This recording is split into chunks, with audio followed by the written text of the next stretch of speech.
To anyone going through an art block right now, I would have to tell you that you're not. And now let me explain myself.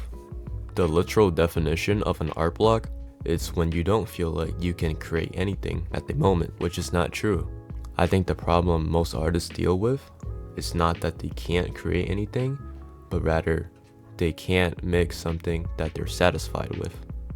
Now, why might people feel this pressure to create something that they're satisfied with? In fact, I would argue people normally, they don't actually create something that they truly want. They're actually creating something that they want other people to be satisfied with.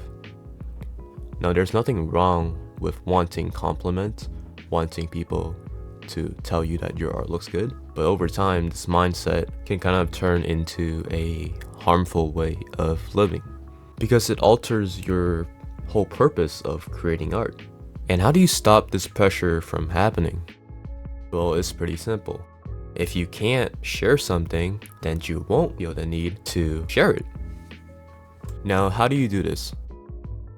If you are a digital artist, I would recommend you take a portion of your art time and literally draw whatever you want. But there's one rule: no matter how good or bad it is, at the end of the session, you have to clear the canvas. By clearing the canvas, you take that pressure off of you to make it good.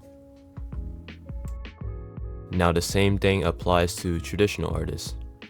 Try to keep a sketchbook that only you see. No matter what people say, don't show that sketchbook to anyone. This way, no matter what you draw in it, it doesn't matter. Now, if you want to go a bit more extreme, rip the piece of paper after you finish drawing. Now, I know this sounds really stupid, but if the final product isn't going to stay with you, then the only thing that remains during that art session is the things you learned. By doing this, you can only focus on the learning part of art. And as you draw, experiment with ideas. The only way you learn is to experiment and observe what other people do and understand reasoning behind why they draw certain things. Now, a few final words for the video. I just want you to realize that unless you are already a professional, in 5 years, when you look back on your old art, you're going to realize how much those drawings didn't really matter to your overall art journey. What really mattered was the things that you learned and the fun that you had. The number one rule of art is that you have fun. Now, you don't have to be chasing fun every time you draw, but if you don't have any fun at all during the process, then that's a pretty much guaranteed way of making sure you never pick up a pencil again.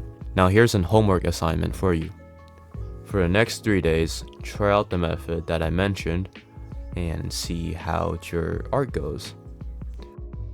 Jesus, bro, I gotta take my own advice.